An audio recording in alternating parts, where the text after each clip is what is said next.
On this week's episode of Cork Creative, we are chatting to Colin Murphy from the West Cork Beard Company.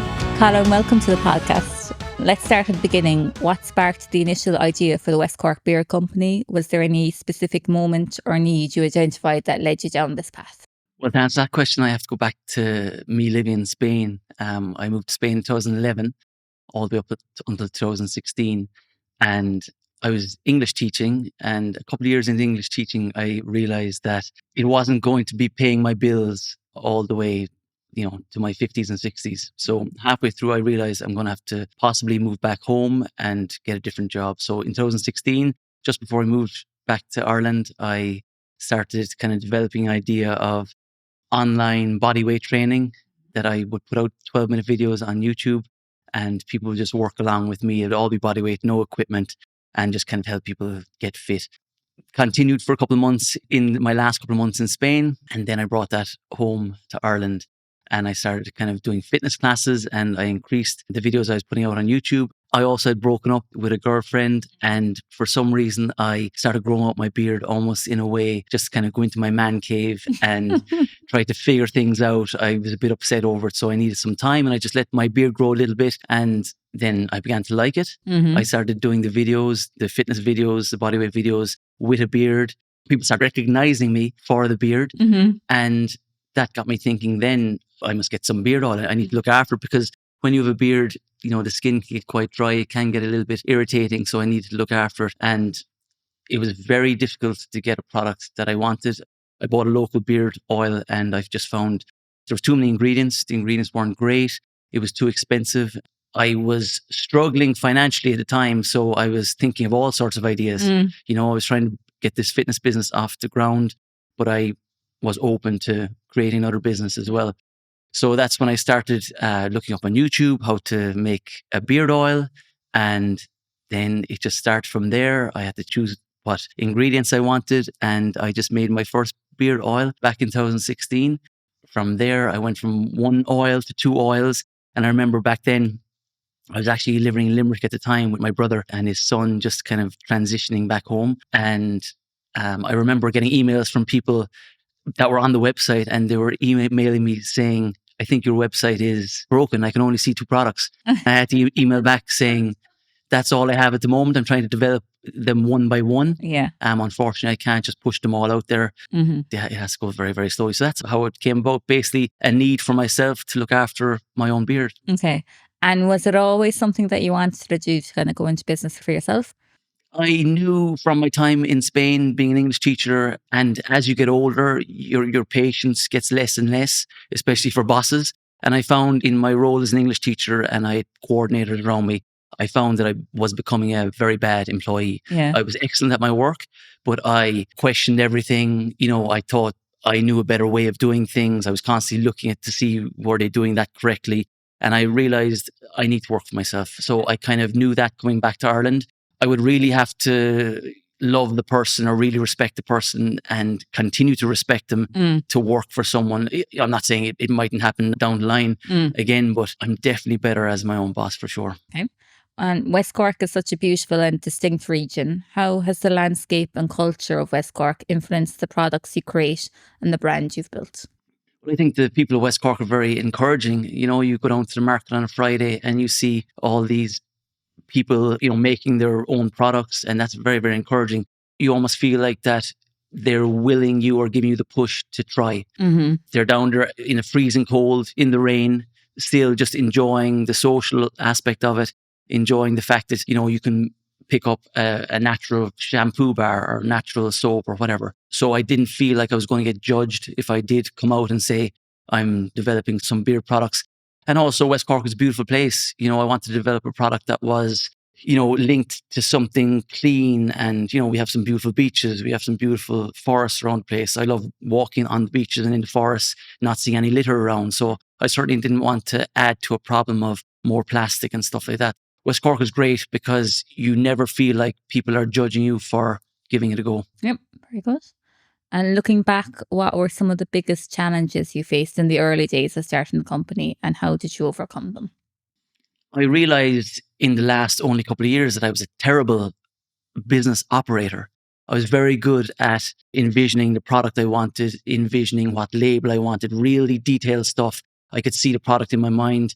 I knew exactly what ingredients I wanted, but the running of the business took me probably 3-4 years to actually get right. For example, I would see that my stock of boxes or bottles was running low, and I'd do nothing about it until it was too late, and then I would have to go out of stock.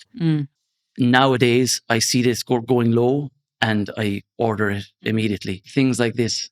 Over the next couple of years, I got better at just having enough ingredients, thinking about the next product that I'm going to release. Another thing that I forgot to mention before that was the whole financial side of things. I try to run my business debt-free. I don't have any debts bar my house, and I try to keep it that way. And when you are running a business at the start, if you order 5,000 boxes, you'll get it for much cheaper than if you order 1,000. So I had to take the hit on the financial side of things by ordering lower. And obviously you get under pressure when you don't have that money to spend on the things you need straight away. And sometimes you do have to go out of stock because the money isn't there, there to buy it. So it took me a lot longer than I thought it would take to actually get my flow in the business and be a better operator. Yeah. So the business side of things, I suppose, took a bit longer than maybe the whole entrepreneurial side of things as such. Definitely. My vision, I have very, very clear vision. Yeah. But no one teaches you how to run a business. I know. The practicalities of it. Absolutely. I talk to my accountant, every couple of months, and I say to her, you have to treat me as if I've never run a business before, because I haven't. Yeah. You have a real passion for crafting high quality beard products. Can you talk about your product development process and how do you decide what ingredients to use and how do you formulate your products? So I was talking about my vision, and my vision with West Cork Beard Company was, say, for example, husband or wife or your girlfriend or boyfriend are in your house and they come in and see a bottle of beard oil, bottle of West Cork Beard Company beard oil on the shelf. I want you to be proud that they're seeing that. You're not trying to hide it. The label is neat. It looks well. There's not skulls and crosses and Vikings on the label. I wanted it to be kind of something that a man in their 30s, 40s would use. So that was the initial vision. Then when it comes to scents, I have to make sure that the scents firstly sound right together. And obviously they have to go together first day. First of all, what scents go together, so you can get a list of the scents that you think will go well.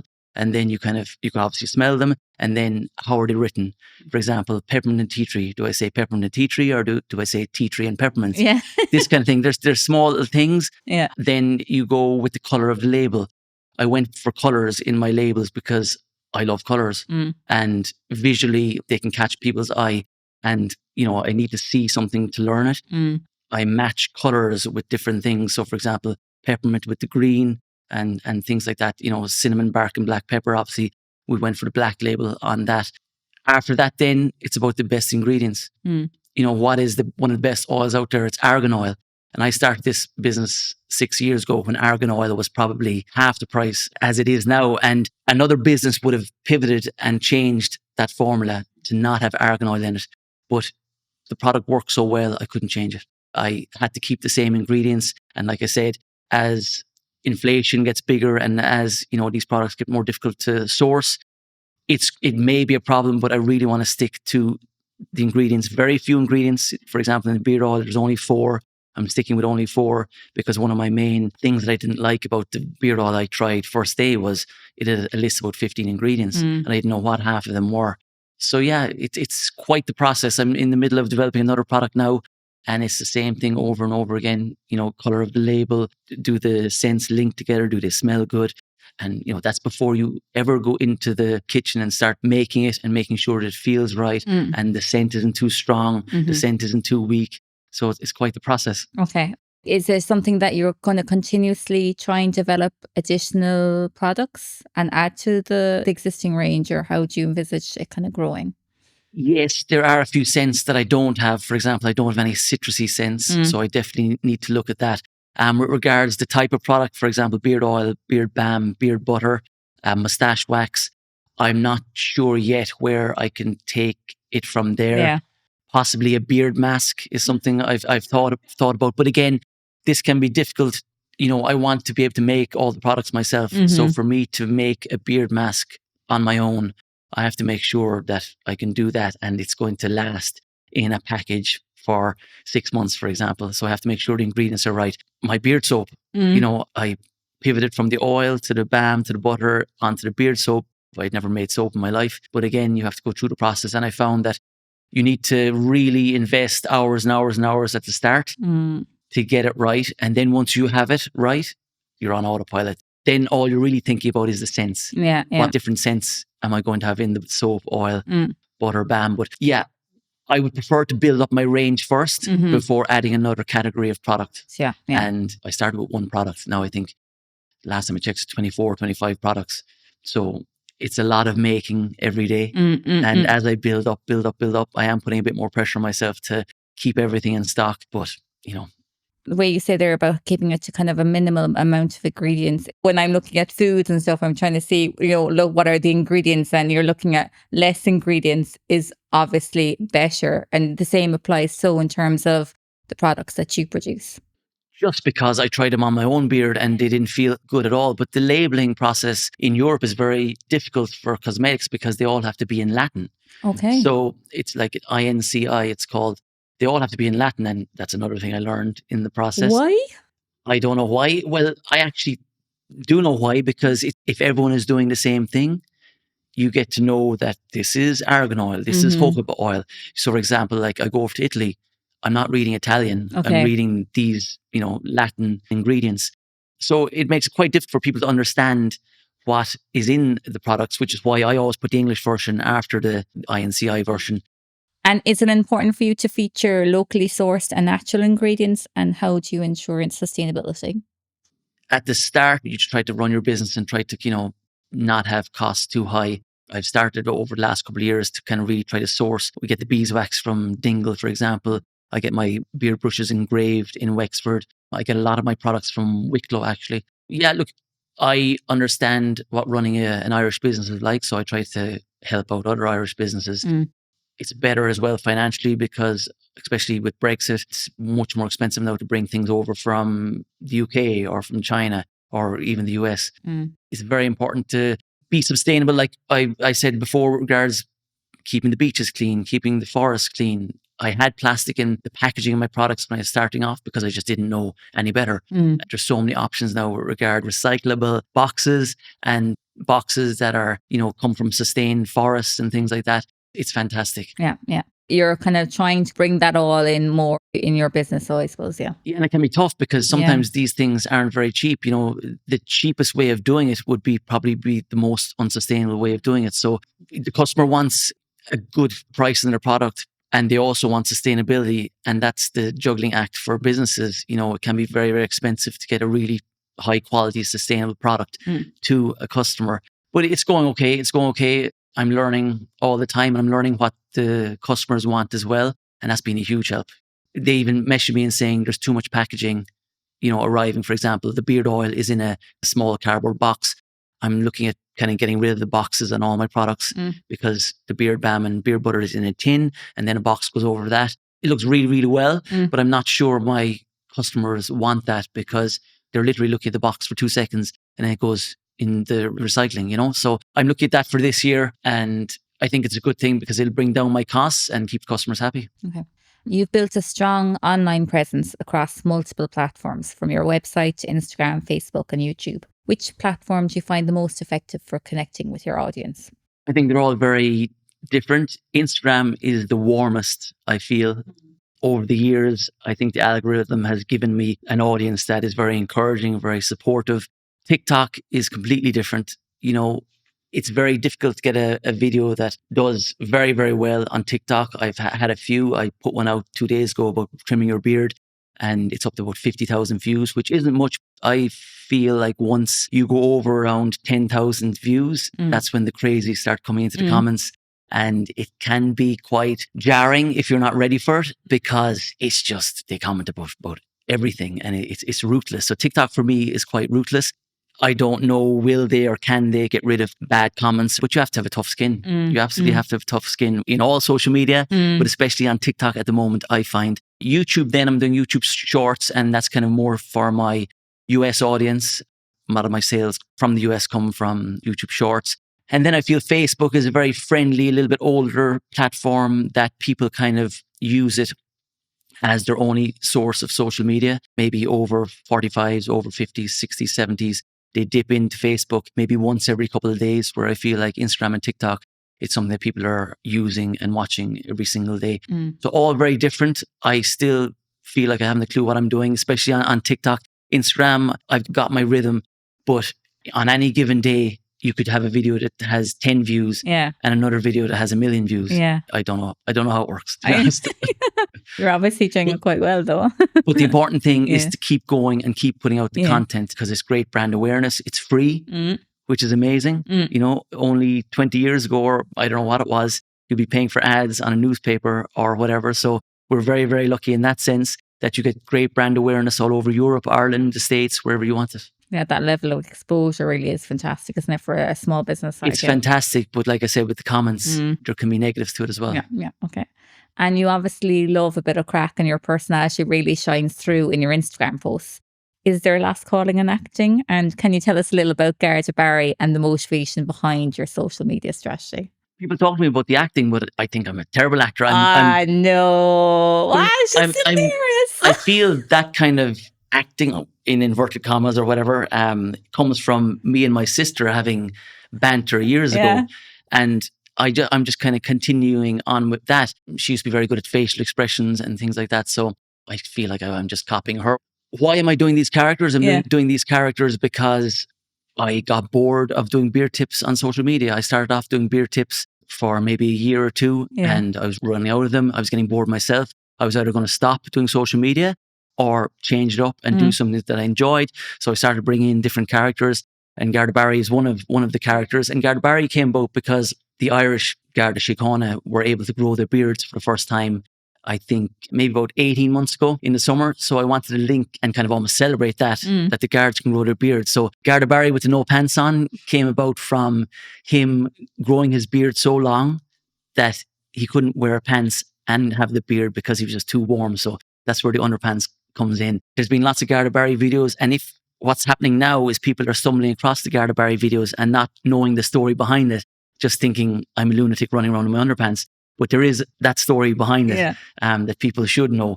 But it's given me great exposure. Yeah. It's great crack. I enjoy doing it, but like all characters have a shelf life. And, you know, I may go once or twice more, and then we'll be switching on to a different character. And there's always new characters being developed. And I'll keep doing that as long as it makes me happy and as long as I have fun. Very good. It must be great crack around town. Like, people watching you doing this, they must... Well, I don't do many around town. It's you know, the Christmas special was with the Clonakilty Chamber of Commerce. So that's the only reason we did it in public. But I was quite nervous taking off my pants for the first time in the middle of town. But once you have your pants off for 30 seconds, you're away. It is good crack, but it's a lot of work. Yeah. It's a lot of work, and I have to concentrate because I have all the scenes planned out. Sometimes takes a few takes to do a certain scene. I get in my head sometimes, and then you can be at the same scene for a couple of minutes. There's definitely a lot of preparation, and at the end of a shoot like that, you can be exhausted. Yeah, I can imagine, like, the amount of work that goes into it. It just seems like it's so seamless, but all the work that goes in, it can be quite astonishing. I can imagine how exhausting it would be, yeah. Well, I have my video guy, Rob Murphy, as well with me. Yes, yeah. And on that day when we were doing the Garda Barry, there was 2 more people as well. So you have to coordinate everything. We had to coordinate everything with the shops that we were going into. So yeah, it's about a full day or two's work to get a video out. People will be asking me, oh, why don't you do a video here? Why don't you do a video here? I have to pay the video guy. Yeah, It isn't exactly. cheap.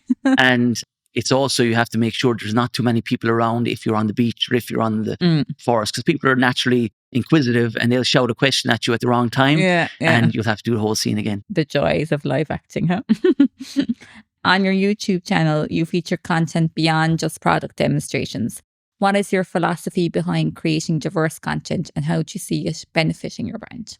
I try to show people a product the way I would like to be shown a product. Everyone goes on social media, and once someone starts selling you, say, buy this product, you switch off. So why on earth would I try to sell my product to someone like that when I absolutely hate that when I'm looking through my social media? So for me, I went about the whole kind of process a little bit differently in the fact that I try not to push my products. I try not to sell my products. In all the funny videos, it's rare that you'll hear me saying, buy this beard oil, buy this beard balm. I'll focus more on problems guys are having with their beards. Mm. I did a video recently, which people loved actually. It was about Jesus and the Romans. And, I thought people would give me a lot more grief over it, but they didn't. I threw in the beard comb in the video, and Jesus was brushing out his beard just before he got crucified. And, it was making him happy. And that's what a beard comb does for a guy that has a very, very big beard. And look, it's all a bit of fun. I do get the odd strange comment, but I don't mind. You have to do what makes you happy and keep things going. But yeah, rarely try to sell online because it just doesn't work. Yeah. I have to go down the route of maybe showing what the product does, or, for example, why your beard is itchy, you're using shampoo instead of beard soap or wash, things like that. It's very subtle, but I don't want people to feel like, is he selling to me or is he not? I want it to be clear that the fact that I'm not selling to you, if you like what I'm saying and the beard tips I'm giving you, then you have the choice to go a step further and look into the products and look at the website. And I think that's worked fantastically for me over the last couple of years because, like I said, no one likes to be sold to. Exactly. A non-pushy approach to sales. Yeah. Absolutely. And I'm very patient. I am not trying to make hundreds of thousands of euros in a certain amount of time and then head off to Spain for the rest of my life. I'm looking to build a brand over the next decade, 15 years. I'm in no rush. And the people that get in trouble are the people that are in a rush to build this business super fast and then get out of it. And that never works. I remember when I was starting this business first, I had very few sales in the first 6 months. And the feeling I got was people almost, they follow you to see if you're going to hang around. And if you're going to hang around, then they'll do business with you. They'll test you. Are you going to stay around for 6 months or more? Okay, now we're going to do business with you. Very few people will do business with you at the start because they want to trust you. If they can't trust you to stay around, they're not going to do business. It's really about almost building a relationship with them, building a bit of trust, and then, then let the sales come on afterwards. Yeah. For sure. Yeah. Okay. And what's been the most rewarding aspect of building this business for you personally? Just helping men look after an area of their face and life in general that they didn't have permission to look after. When I was growing up, beards were looked at as dirty, and my father used to tell me to shave all the time. That was just coming from his grandfather, who probably hated beards as well, because beards in the past were guys that were down on their luck, guys that, were sleeping rough, maybe, that weren't looking after themselves. Whereas now, my great joy is to be able to give a man advice on, how to trim his moustache, how to look after his beard, how to make his beard feel better, give him permission to grow his beard, even though his partner doesn't want him to grow the beard. He has to make himself happy. So I really enjoy that. I enjoy the fact that I've grown a business and made products that people want to buy. I find that absolutely amazing. West Cork Beard Company didn't exist 8 years ago, and now it does. And I think I brought good awareness to men, but also I think I'm helping out the men's partners as well, because they're the ones that were suffering. If you're not looking after your beard, it can get disgusting quite fast. And it's just like everything. If you don't look after your hair, it's going to look and smell bad. So I get great joy answering questions from guys. I get a lot of questions every day, and I try my best to answer them. And the sales are great, but it's all about helping people, as much as a cliche that is. That's where the joy comes from. Okay. And it's a bit of a beard revolution, isn't it? Compared to what I say, 15 years ago, really beards have really come on a long way, haven't they?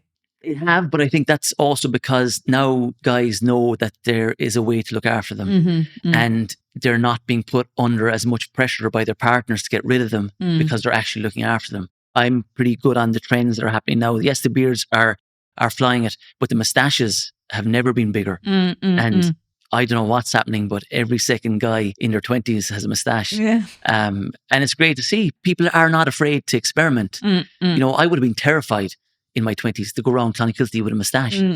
It's great to see this. And, their children down the line will look at them and be okay with experimenting, not only with facial hair, with everything else, because, no one's going to be judging them because everyone will have seen it all before. It'll be a new normal as such, isn't it? Yeah. Yeah. And why not grow a beard?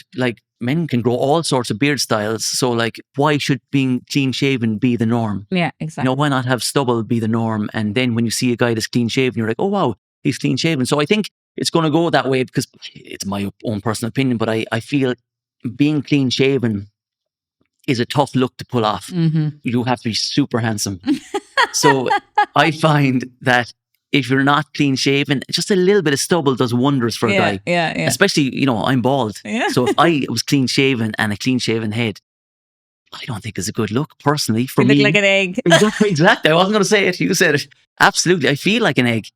So that's why, especially guys that are bald, a little bit of stubble or even a moustache, something on your face is good. Guys ask me for tips on a patchy beard. How can I grow up my patchy beard? And sometimes I have to say to them, get rid of it and just focus on a nice moustache. Yeah.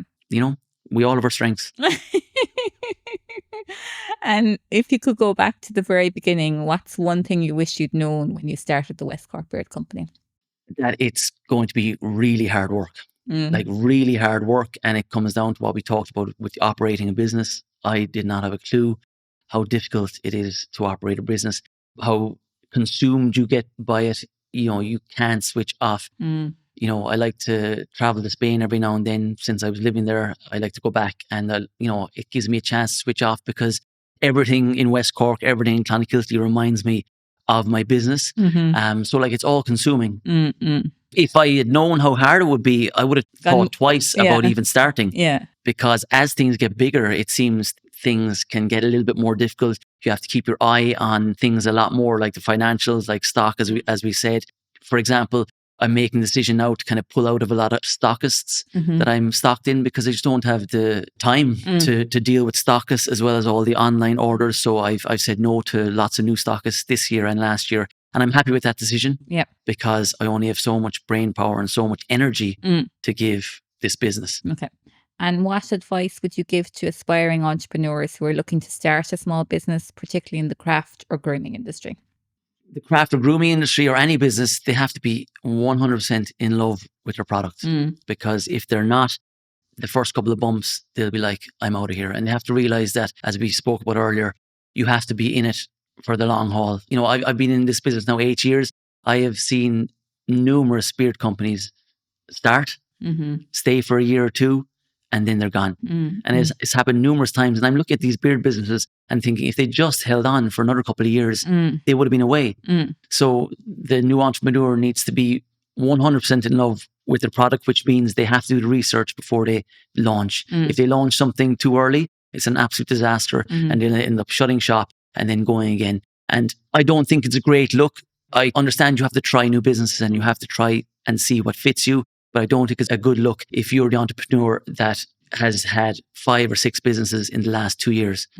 If I was an investor, for example, down the line, I'd be very wary of investing in someone like that. So love your product, do the research, make sure it's a product that you use, especially in the craft and grooming industry. I use my products every day. I will not use any other product because my products are better. Yeah. And I love my products. And you have to be that way. And like someone asked me on the street, what's the best product for this? What's the best product for this? I'm happy to say my products 100%. I don't have a little voice in the back of my head thinking, are you sure you should say that now? Because that product isn't so great. I'm 100% behind my products. And that's what you have to be as a young entrepreneur. And the point I said about trying new things, yes, try new things kind of under the radar and see what you like. And then once you have it, go for it. Give it at least 2 years. And then you can always change. No one's going to be mad at you for changing 2 years down the line. Yeah. Okay. And where do you see the West Cork Beard Company in the next 5 years? What are your ambitions for the brand's growth and evolution? That's a tough one. At the moment, I'm trying to keep everything calm because it's so busy.